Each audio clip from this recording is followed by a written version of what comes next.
Hey everybody, good morning. It is 10 o'clock in my mountain valley in Utah, and it's time. It is time for a project on the 10's. Let me make sure that all my devices are, yep, we're good. We're good there. Not here yet. Okay, stop.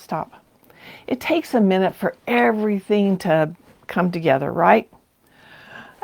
Do you think I'm overdressed today? Do you think I got my pom-pom?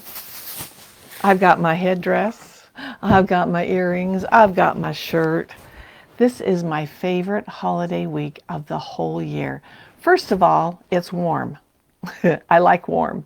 Second of all, there's no presents. You don't have to go buy presents. You don't have to give them. You don't have to receive them. There's no presents, except for me because my daughter was born that day. And all it is family, food, and fun. That's all it is. That's what it's all about. Let me see. I think, all right, so tell me if I'm not coming through because I haven't got it through here yet. Please log on and tell me something. I'm waiting. So say something, okay? Because it won't pull up. I can't get it to pull up. And I don't usually have a problem with it. Sometimes I do, but not very often. Let's give it a second longer. I'm not a very patient waiter. Come on. If it doesn't pull up, then I am not going to know if you say anything and when you do. Oh, Norma, you are here. Norma, there's lots of you there. Oh, lots. I'm so excited. Maybe morning is the time. Is morning the time? Afternoons are never the time, right? All right, we have lots that are watching. I can see that. So if you're there, tell me something like how hot it is, where you're living, something. Is this your favorite holiday? Because it's mine. It is totally mine. Heidi, good morning. Oh, yep. We should have named our daughter Liberty instead of Britain, right? Britain is her name, and Britain shall stay. And Barbara is here, and Heidi says hi to Judy. And Judy is there too, coming through great. Norma says hi. Mindy, you are here from Whispering Pines, and Heidi from Snohomish, and Debbie from Daytona in Florida. And good morning, Sally. And Debbie says it's noon for me on the East Coast. Heidi says it's 86 degrees in Washington. I didn't even check our temperature this morning, but it's supposed to get pretty warm today. I don't mind. I don't mind at all. Oh, Mindy, I don't wear this all the time. She says, I love your patriotic look. I don't wear this all the time. The shirt, I do love. I don't wear this. This is just for you. Sally says, I love your headpiece. Happy almost 4th. I love the 4th. Love it. What's not to love? I mean, really, what's not to love? Judy says, we are starting our Meals on Wheels route, then a quick lunch before transporting rescue dogs to the vet tomorrow. Judy, if you watch her, if you follow her on Facebook, they do so much rescue for those puppies that it's just amazing what she does. Totally amazing. I'm really impressed. Oh, Heidi said she just watered her backyard. Well, let me tell you, my backyard needs water so bad. We can't keep it wet enough because it's been so dry. We haven't had rain. I think there's been like just a touch of rain in the last month, nothing more. We need rain really bad. And you can't sprinkle it enough. It just doesn't get wet. Okay, I have a funny story to tell you. I'm not sure which one to start with. Got one for today, one for tomorrow. I don't know. Things have been a little crazy at my house. All right. So I just had my hip surgery like 2 weeks ago, and I tell you, there's nothing I can't do right now. Nothing. I jump up and down. I go up and down stairs. There's no pain. And the 6 weeks before the surgery, my pain level was an 8 all the time, night and day.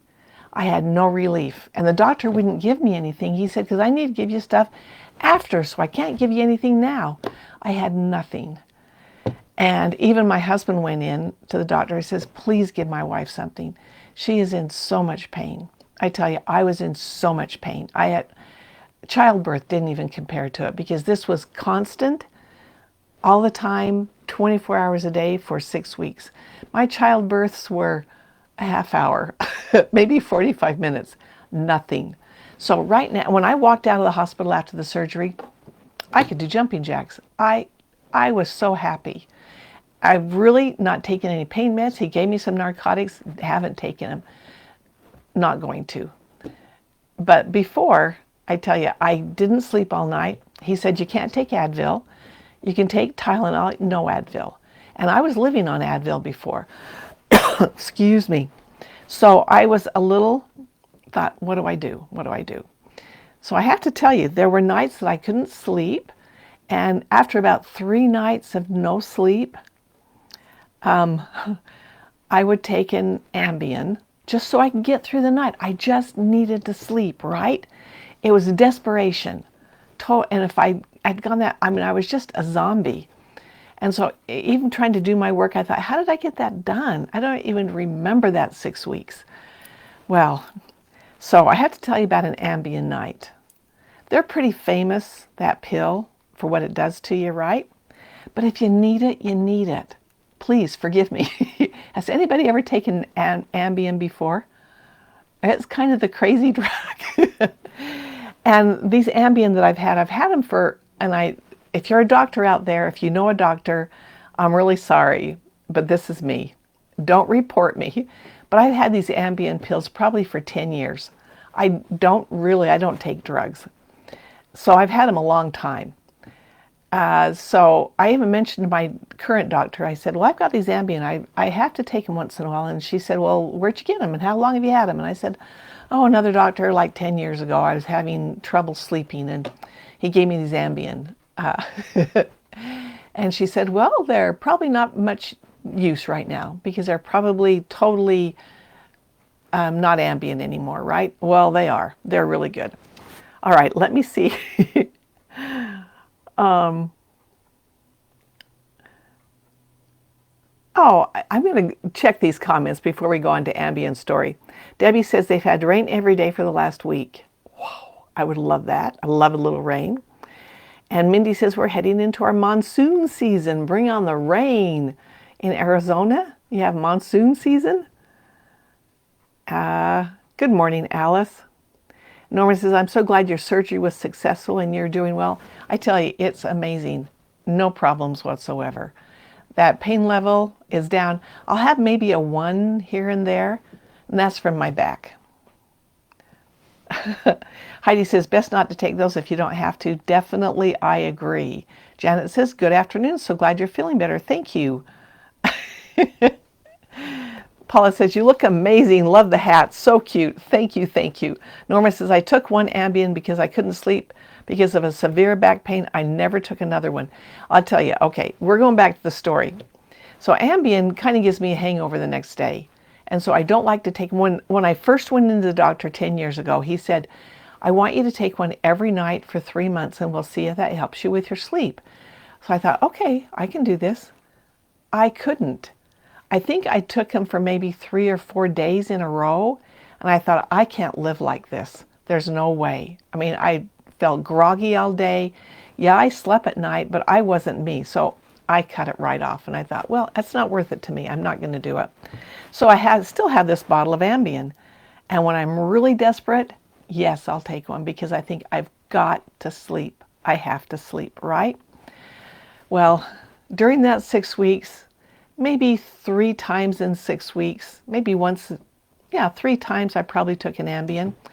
Well, let me tell you, it does things to you that you don't have any idea. This is the one they say, shut off your Amazon account while you're taking an Ambien because you'll get up in the night and buy things and you don't even know you bought it. And all of a sudden you've spent $300, $400, $500 and you don't even realize you've done it.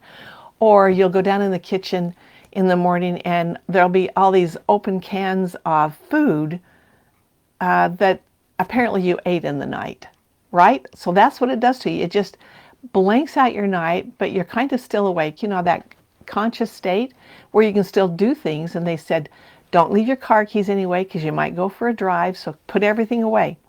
Well, I didn't think about that. I mean, because it really doesn't affect me that way that I know of. But I got up one morning and And I had toothpaste all over my pajamas. And there's toothpaste in my bed. I'm thinking, how did I spill my toothpaste? And so then I realized I probably got up in the night and decided I needed to brush my teeth. Maybe I did go eat a can of beans, I don't know, but I needed to brush my teeth because I'm pretty careful with my toothpaste. I don't slop it around, but I had it all over my pajamas and in my bed. I said, how did this get here? And then I realized, yeah, I took an Ambien last night. So toothpaste was my thing. I do the toothpaste thing. At least I'm not driving around town. Crazy, isn't it? All right, I wanted to tell you one more thing because this is really sweet. If you have pets, you'll understand. And you know what my pets are? My pets are my chickens. I love them, but I only go out there once or twice a day. Sometimes we'll watch chicken TV, and that means we sit in the lawn chairs and just watch them. And I love it. Leanne said, my friend ordered lots and lots of snowmen from Amazon because of Ambien. I believe it. And Rosemary said that she switched from Ambien to Trazodone. Never looked back. Haha. Well, maybe I'll have to. I'm sleeping really well now. I tell you, I had such a good night's sleep last night. I thought, oh, this feels so good. Life is good. Life is really good. All right, so my ladies, my chickens. I have noticed, even from the very beginning when I first got these chickens, that I have one chicken that's kind of set apart from the rest. She gets picked on. She even has a little patch on her back where there's not feathers. The other chickens will pick on her, and even around right here. Someone said, well, maybe she's picking them off herself. Well, she's not, because I've seen. And right here, she's missing a few feathers because the other chickens will pick on her.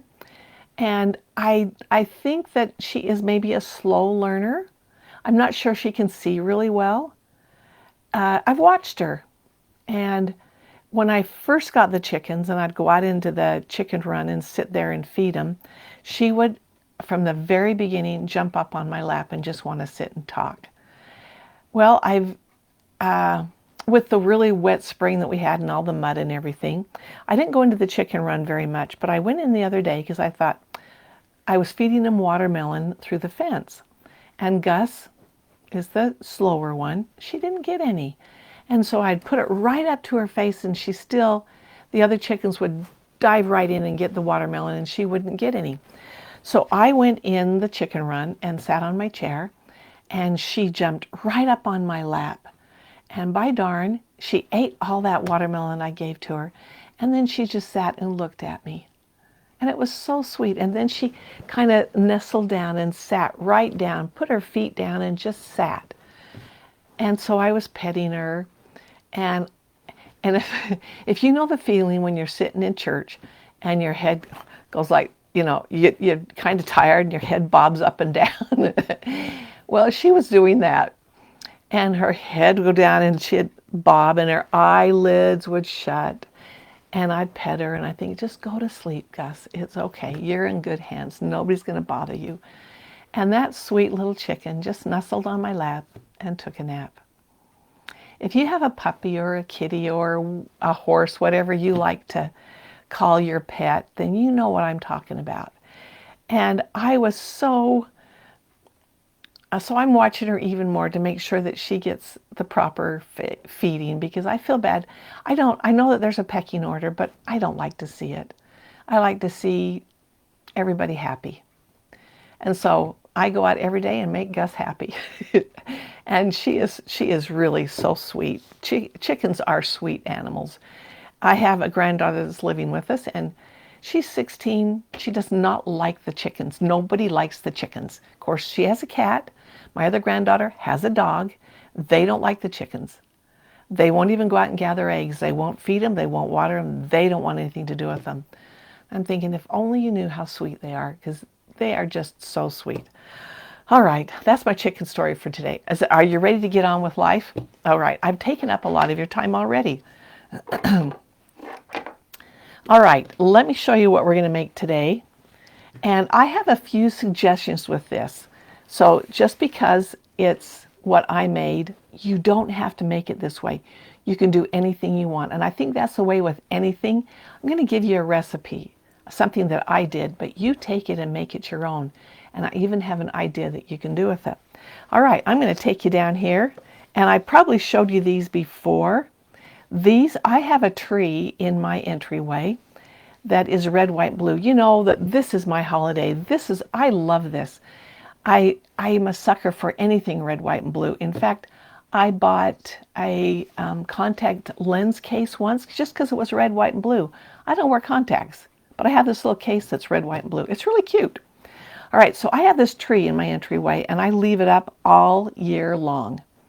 And you can see that these are kind of faded. This came off of the tree this morning. And I have it decorated red, white, and blue. I have all sorts of things on there that are red, white, and blue. And my entryway, I have a flag up. This is what I like to do. And so I wanted to show you how to make these, but don't feel like they have to be stars. You can make pumpkins for the fall. You can do anything you want with them. Very versatile. But I'm going to show you how I made these. So first of all, I'm going to slide those out of the way. And right here, you just need, first of all, you need to have your pattern, whatever design you're going to make. And you need to make your squares just bigger than it. So these are about 6 inches, and my star will easily fit in that. I've already traced my star on this pattern, on this fabric, and I have actually done it in a Sharpie because I wanted you to be able to see it. I'm not even sure if you can see it there. Let me hold it up a little bit. So you can see that I've traced that out. I would definitely do it in like a friction pen or something like that would erase off. But even then, it's really not going to show because you're going to sew right over it. So there I have my 3 fabrics. I've got batting to go in between. I want to make sure that I put my fabrics wrong sides together. I've done this all the way through and had right sides together once. And I thought, I did. And I thought, oh dear. That's not going to work. Okay, I just put a pin right in the center, and now I'm going to stitch all the way around that. When I finish, and here is a finished one, I've sewn all the way around my star, and there it is on the back, threads everywhere. I have to tell you, talk about threads everywhere. My husband and I were sitting out under the trees yesterday in the nice sunshine because we were just enjoying the moment. I know I'm jumping the track a minute. I'll come back. And I looked down at my pant leg and I had what looked like a green worm on my pants. And I thought, these trees are dropping worms. Sometimes they're birch trees, they're box elder trees. And sometimes they will get silkworms in them. We spray them every year. I don't like it, but this looked like a tiny silkworm, but it was kind of long. And I said, oh, Larry, get that off my leg. And I wasn't going to touch it. And he reached down, he pulled it up. It was a thread. So when I tell you there's thread on my stuff, yeah, there's thread on my stuff, and I want to pick it all off. So there you go. All right, so this is the back of it. I didn't trim my threads here. I love how my machine will pull my threads to the back, so I can just trim one side. So this is what you're going to need. You're going to need 2 fabrics, and this is just batting left over, and it's not fusible. Fusible batting is a little flatter. I wanted like regular quilt batting. This is an 80-20, right there. And there's my batting, and I've got a pin in the center, and then I am going to put my hanger in there because I want to be able to hang these. You may not want to hang yours, but I'm going to put that right on the tip of my star right there.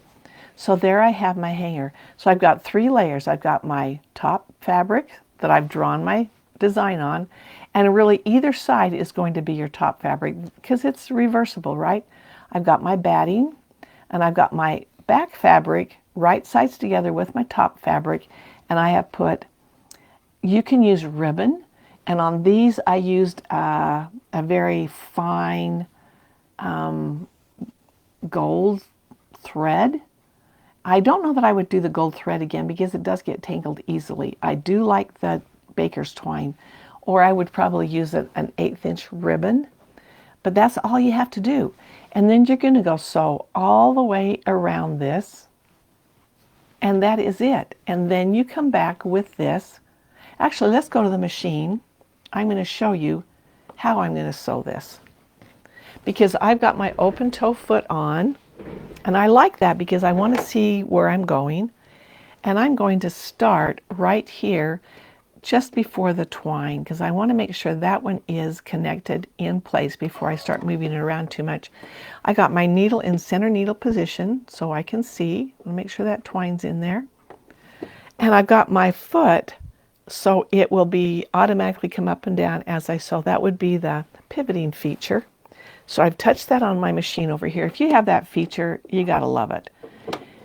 Because look what happens when I take my foot off the gas. It raises the foot. That allows me to go around that corner and around that corner down there without having to stop and figure out. I can let it raise up between each stitch if I wanted to.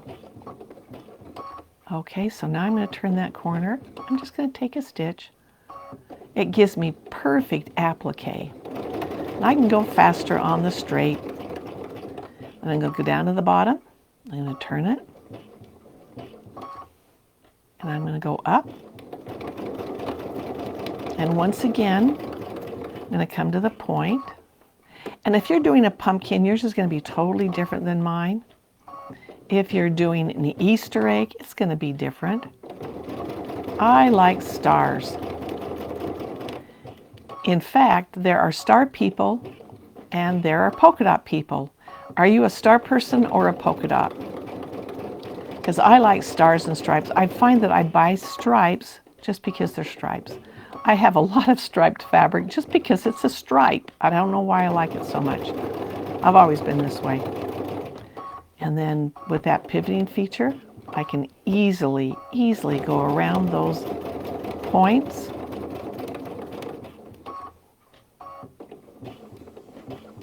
Now this stitching really isn't going to show up much, and I'll show you why in just a minute. So I don't even feel bad that I used a Sharpie, because I'm stitching right on the line. And I wasn't going to stitch this whole thing, but it's mesmerizing. You just can't stop. And then I'm going to go around that corner there. Okay, I'm back where I started. I'm going to cut my threads and pull it out. All right, there I go. I've got two that are finished now. Now here's the next thing you need to do. All right, I got my pinking shears, and all I'm going to do, because you see I want all of that to show. I don't want to do this right sides together and then turn it wrong side out. I don't want to do that. I want to have that poofy stuff to show inside there. So all I'm going to do is pink. That will keep the threads from raveling around, and it will make it, just give it that kind of cute little touch. Okay, so you probably don't have a red, white, and blue tree in your entryway. I'm guessing that most people don't. So I'm going to tell you something else you can do with this. Okay, I can stop this. It's possible. I don't want to cut my baker's twine, so I'm going to move it out of the way while I trim around the top of that star. That would be really a sad thing, wouldn't it? There I go. I've still got my, and then I'm just going to continue cutting around, and then I've got it finished. And I'll trim all my threads. They're not worms. It's thread. But you know, that thread on my pants, it was the perfect color of that worm. I thought for sure I had a worm on there. All right, so that's what I've got, and there is my twine up there. Now, here is the cool thing that I think you could do with this. If you'll notice, on these stars, I have two different colors. There's my stars and my stripes, and I was looking for that. I wanted to do stars and stripes. But what if you just finished a quilt and you thought, you want to give something a little, and it's for somebody else, and you want to make it a little special for that person? So what if you took one of the leftover quilt blocks, because we always have a leftover quilt block, right? Take that leftover quilt block and make something. I could have put this on the back or the front and put a little hanger on it. You could even write a cute message on this and give that away with that quilt. Don't you think that would be amazingly fun? And wouldn't you love to get a private little message on a cute little thing like this to go with that quilt? Or maybe you made them a table runner or something. Take the leftover pieces and make a cute little tag for it. Wouldn't that be fun? Wouldn't you love that? I think that sounds really fun. That's what I would do. That is definitely what I would do, because there's always a leftover quilt block. I mean, I just pulled this from a quilt block that I had. I just pulled it out of the closet this morning. I thought, I could do that. I could do that. Wouldn't that be a cute star for my tree? So there I go. I've got more stars for my tree. All right, let me check your comments. Lynn says, you look fabulous today. Thank you, Lynn. Oh, Norma says, I have 2 lap kitties and a lap puppy, but I've never had a lap chicken. We had a chicken named George when I was a kid. George didn't like the little boy who lived across the street, and every time Melvin came over to our house, George chased him home. That's funny. Well, they're easy to make friends with, but yeah, I don't think everybody loves them. That's for sure. But Norma says, hi, Michelle. I miss seeing your videos. I hope you and your family are doing well. So that's for somebody. Norma says, these are so cute and a great idea. I think that if you gave a quilt away or gave a table run away, or even if you made placemats, just use the extra fabric and make them a little ornament. It doesn't have to be this big. It can definitely be smaller, but wouldn't that be cute and so easy to make? And you could write a message in it, not on the blue one, unless you used white, but you could write a message on it. How about Christmas tags? How easy would that be? And write your own message. I love it. Homemade. I love homemade. All right. Does anybody have any comments or questions that I can help them with today? We are going to have Buddy Chat this Wednesday, again, at 4 o'clock. And I know that summer, everybody is going places, doing things. So we're probably going to be switching it up again, because 4 o'clock on Wednesdays is not always the best for me, I tell you. Don't know quite what we're going to do, but we're going to celebrate this week because it's the 4th of July. So tell me what you guys are doing this week. I mean, everybody has their family parties, and there's always city celebrations. And there's always lots of food, right? And lots of fun. And I can't wait. I love the 4th of July. It's my favorite. Always has been. In fact, even when I was a little girl, when I'd pick out things like shelves and dolls and whatever I did as a child, I always picked red, white, and blue. And I didn't realize it till I looked back in the pictures and thought, oh, yeah, I did that. I don't know. It was built into me. So to have a baby born on the 4th of July is amazing. Hi, Michelle. Michelle says, life has been so crazy. It has. Ooh, Christy said she's going to her nephew's for a pig roast. Amazing. And Heidi says, I hope to sew this weekend and maybe a barbecue. I hope to do the same thing. I've got a project that I'm currently putting together. In fact, what I'm working on right now is the projects for the fall projects that we're going to be doing more events, I hope. So if I have someone that I've gone to an event for in your area, I hope to be able to come back and do new projects, because I got some new ones and I'm really excited about them. Some that I hope that you'll like. I'll be show them to you soon. All right, unless you have a comment, I'm going to finish cutting out my star and get this done and get it back on my tree so I can enjoy my holidays. You could do one of these as a favor for everyone at your barbecue on the 4th. They could go home with their own star. Wouldn't that be great? It could be a napkin holder. You could turn that into a napkin holder. Look at all the ideas. So come up with your ideas. Tell me what you're going to do with it and how you're going to do it. I can't wait to see them. All right. Oh, Janet says, my granddaughter's birthday is the 4th of July. Well, I think there's quite a few of them. I don't know how many, but that must be a good day to be born. I love it. All right. I am going to sign off. Actually, I'm going down to my daughter's, Britton, who was born on the 4th of July. I'm going down to her house today for a few minutes. Thank you, Norma, and thank you everybody for joining. If you watch later, and I know that many of you do, because 10 o'clock in the morning is not always perfect for everybody. In fact, is any time perfect? No, it's not. So if you watch later, will you please make a comment so I know you've been here? Or otherwise, I don't know you even came by. When I'm watching live, I can see that you're here. And I can see a lot of you are here. But if you don't make a comment, I don't know who you are. I want to see your name. I want to see who's here. I keep track of it, you know. I do. All right, I'm going to say goodbye and I'm going to be on my way. And I will see you Wednesday at 4 o'clock Mountain Time. All right, so that's when I'll be back. And I'll have something fun for you then, too. 4th of July is coming. Happy holidays. Enjoy the week with your family. Have fun. All right, bye-bye.